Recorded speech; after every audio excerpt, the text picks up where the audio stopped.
We are programmed to fear things that look dangerous. We fear fire because it burns. We fear snakes because they hiss. We fear darkness because it hides predators. But nature and science has a cruel sense of humor. Sometimes the most deadly things on earth are not ugly. They are beautiful. They are mesmerizing. They glow with a light that looks like magic. Imagine you are a poor scavenger in Brazil. It is 1987. You spend your days digging through scrap metal, looking for copper and lead to sell for a few pennies. You break into an abandoned, ruined clinic. You find a machine. It looks expensive. You pry it open with a screwdriver. And inside, you find something that defies explanation. A capsule. And inside the capsule, a stone. But not just any stone. In the dark of your garage, it glows. It pulses with a deep, ethereal, mesmerizing blue light asterisk. You have never seen anything like it. You think it is a gemstone. You think it is a gift from God. You think it is supernatural. You call your family, come look. You call your neighbors. You take a screwdriver and scrape out the blue powder. It looks like glitter. You rub it on your arms because it looks pretty. You put it on your face like carnival makeup. Your 6-year-old niece sits on the floor, playing with the glowing dust. She eats a hard-boiled egg with her blue-stained hands. Everyone is laughing. Everyone is amazed. You don't know that you have just opened a Pandora's box. You don't know that the blue powder is cesium, 137 *. You don't know that you are effectively smearing the core of a nuclear reactor onto your skin. And you don't know that within weeks, your house will be demolished, your city will be in a state of siege, and your beloved niece will be buried in a lead coffin weighing 1,000 pounds because her body has become so radioactive that she is dangerous even in death. This is the story of the Goiania accident. It is not a story about a power plant melting down.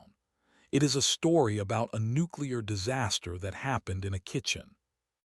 It is a story of poverty, ignorance, and the terrifying beauty of the invisible fire. If you are fascinated by the hidden dangers of our modern world and the tragic consequences of curiosity, please hit that subscribe button right now.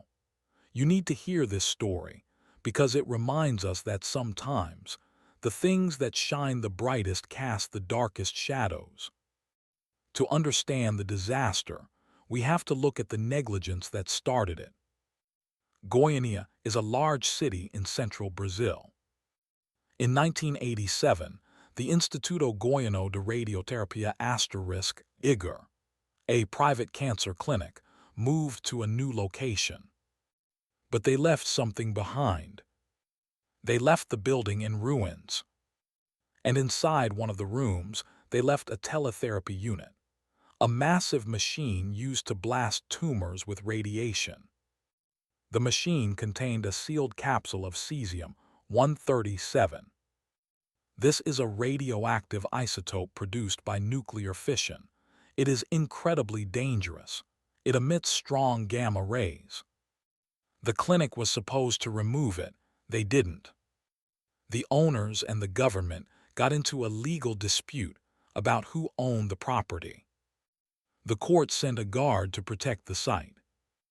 But on September 13, 1987, the guard didn't show up for work. He went to the cinema to see the movie Herbie Goes Bananas. That decision changed history. While the guard was watching the movie, two local scavengers, Roberto dos Santos Alves and Wagner Moda Pereira climbed the fence. They were looking for scrap metal. They saw the massive teletherapy machine. They realized the head assembly was made of stainless steel and lead. Lead is heavy, lead is valuable. They thought they had hit the jackpot. They spent hours dismantling it. They had no tools, just hammers and wrenches. They sweated, they grunted.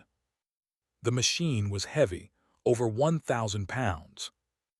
They put the rotating assembly into a wheelbarrow and pushed it through the streets of Goiania to Roberto's house. They were celebrating. That night, both men started vomiting.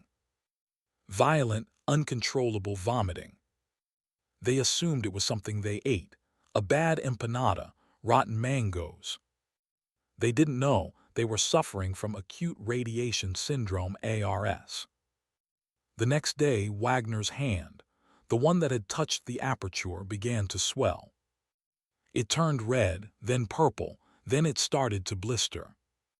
He went to a doctor. The doctor said, "It's an allergic reaction to food." Wagner stayed home. He was too sick to work. Roberto, however, was stubborn.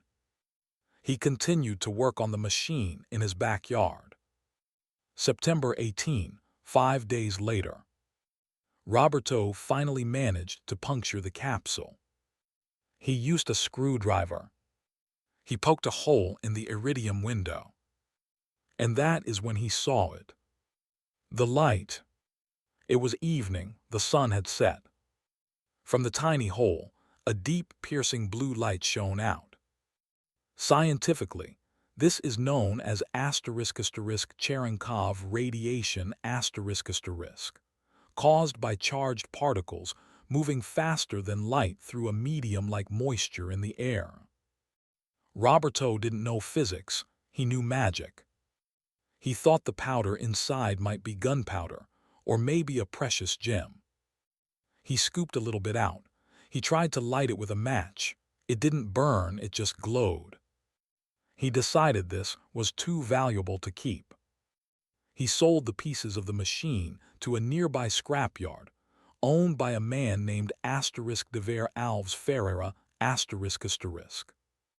De Ver was a wealthy man in the slums. He had connections. He looked at the machine. He saw the lead. He bought it. That night, De Ver went into his garage. He saw the blue glow coming from the punctured capsule. De Ver was entranced. He was a man who appreciated beauty. He thought, this is supernatural. This is a sign. He brought the capsule inside his house. He placed it on the dining room table. He turned off the lights. He called his wife, Maria Gabriela. "Look," he said, "it's beautiful." For the next 3 days, De Ver's house became a tourist attraction. He invited friends, he invited family, he invited neighbors. Come see the magic stone. They crowded around the table. They peered into the capsule. They were being blasted by gamma rays the entire time. This is the part that breaks your heart. It wasn't just observation, it was contact. One of De Ver's friends, a man named Ivo came to visit. He was fascinated by the dust.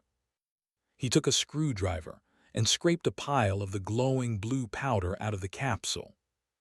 It looked like salt or glitter. He scooped it into his hands. He said, "I'm going to take some to my family." He put the radioactive dust in his pocket. He walked home. He took the dust out. He put it on the table. His 6-year-old daughter, Leide des Neves Ferreira was eating dinner. She saw the star dust. She was a child. She loved sparkles. She touched it. She rubbed it on her arms. She rubbed it on her face. She showed her mother, "Look, Mommy, I'm glowing." Then she picked up a hard-boiled egg sandwich. She didn't wash her hands. She ate the sandwich. She ingested the... It wasn't just on her skin anymore. It was in her stomach. It was in her blood. She became a walking, breathing radioactive source. Meanwhile, back at the scrapyard, DeVere's employees were breaking down the lead casing. Two of them, Edmilson * and Israel ***, worked on it for hours. The dust got into their lungs. DeVere's brother rubbed the dust on his stomach in the shape of a cross. Everyone was partying. And everyone was dying. September 21. Maria Gabriella, DeVere's wife, was the first to notice the pattern. She wasn't feeling well. She was vomiting. She had diarrhea. But she noticed that everyone who came to the party was also sick. DeVere was losing his hair. Edmilson had lung damage. Leide was crying in pain. The local doctors were useless. It's a tropical disease, they said. It's the flu. It's bad water. But Maria Gabriella was smarter than the doctors. She suspected the magic stone. She told DeVere, "That thing is killing us." DeVere refused to believe it. "It's beautiful," he said. "It can't be bad." Maria Gabriella didn't argue. On September 28, 2 weeks after the theft, she took action. Maria Gabriella did something incredibly brave and incredibly dangerous. She went to the scrapyard. She took the pieces of the capsule. She put them in a plastic bag. She couldn't drive, so she took the bus. Imagine this: a woman carrying a bag containing the core of a radiotherapy machine, sitting on a crowded public bus in Brazil. The radiation coming from that bag was immense.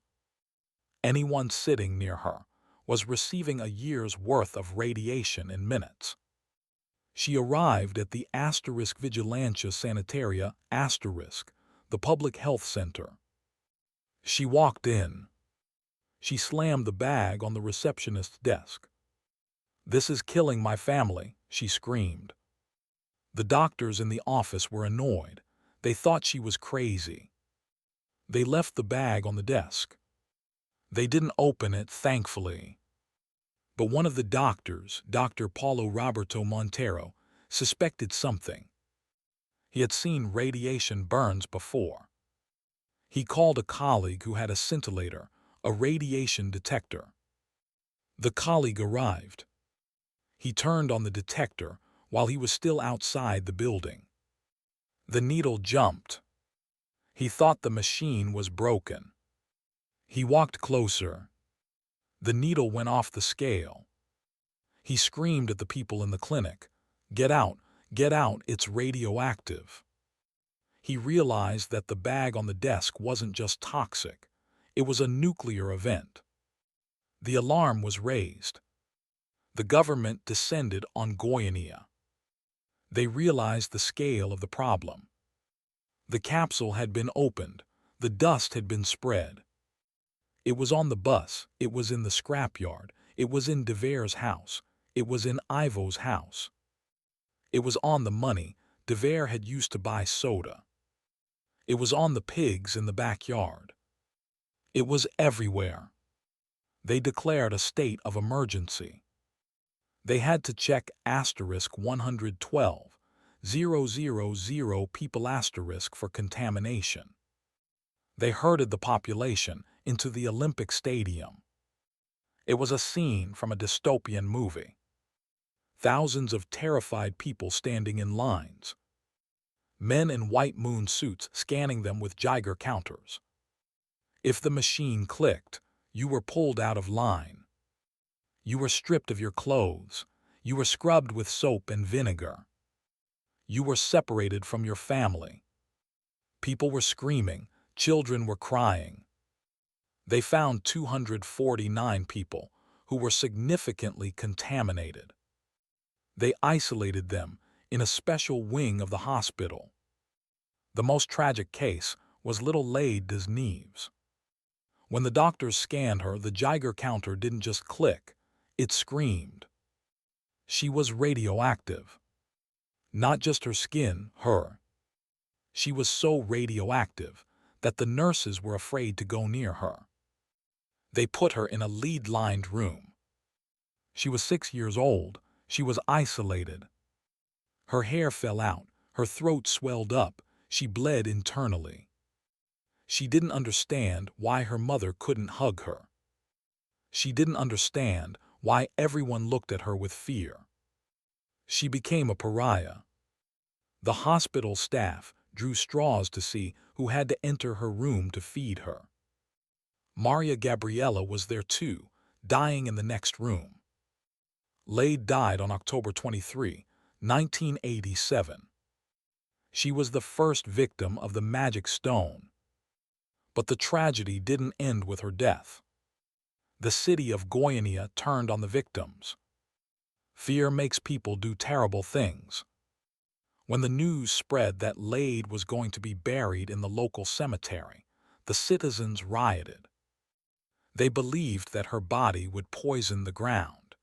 They believed the radiation would leak into the water table and kill them all. A mob of *2,000 people gathered at the cemetery. They threw stones at the hearse. They built barricades of bricks and burning tires to stop the funeral procession. They tried to flip the car carrying the coffin. The coffin itself was a marvel of tragedy. It was made of fiberglass lined with lead. It weighed *1, 500 pounds *. It had to be lifted by a crane. The police had to fire tear gas to disperse the mob. Under a hail of rocks and screams of hatred, Leide des Neves was lowered into a concrete-lined grave. A 6-year-old girl who just wanted to play with the pretty blue dust was buried like a piece of nuclear waste, hated by her own city. Maria Gabriella died a few days later. 2 of Dever's employees died. Dever himself survived. He received a massive dose of radiation, 7 grays. 5 grays is usually fatal. His hair fell out, his skin rotted, his organs failed. But somehow he lived. But his life was over. He was blamed for the disaster. He was the man who brought the demon into the house. He became an alcoholic. He lived with crushing guilt. He died in 1994 of cirrhosis of the liver, broken and alone. The cleanup took months. They demolished 7 houses. They removed inches of topsoil from the city. They killed the animals. They filled 6,000 steel drums with radioactive waste. They built a repository, a green hill outside the city, where the waste is buried. It will be dangerous for 300 years. The Goiania Accident is a unique documentary subject because it is so incredibly intimate. Chernobyl was a massive explosion. It felt industrial. Goiania was domestic. It happened at a dinner table. It happened on a bus. It happened because human beings love shiny things. It exposes the gap between poverty and technology. Roberto and Wagner didn't know what a radiation symbol looked like. They were just trying to feed their families. And because of that ignorance, a nuclear disaster unfolded in slow motion. The visual of the blue light is haunting. Dever thought it was supernatural. And in a way, he was right. Radiation is the closest thing we have to magic. It is invisible. It can pass through walls. It can kill without touching. It is the power of the sun, held in a kitchen. Today, Goiania is a bustling city. But there are still survivors. They have scars, they have chronic pain, and they have the memory of the blue glow. They remember the carnival of 1987, when they painted themselves with light. And they remember the silence that followed. The Leide des Neves grave is still there. It is covered in concrete. It is a monument to the girl who glowed. And it is a warning. Curiosity can open doors that can never be closed again. The scene with the mob throwing rocks at a child's coffin is one of the darkest moments in human history for me. It shows how fear can destroy our humanity. Do you think the scavengers were to blame, or was it the hospital that abandoned the machine? Let me know your verdict in the comments. If you are captivated by the stories that science textbooks leave out, please hit that asterisk like asterisk asterisk button and subscribe asterisk asterisk. I have a story coming next week about a man who lived in the ventilation shaft of a department store for 3 years, watching the customers from the ceiling. Stay safe, respect the warning signs, and if it glows, don't touch it.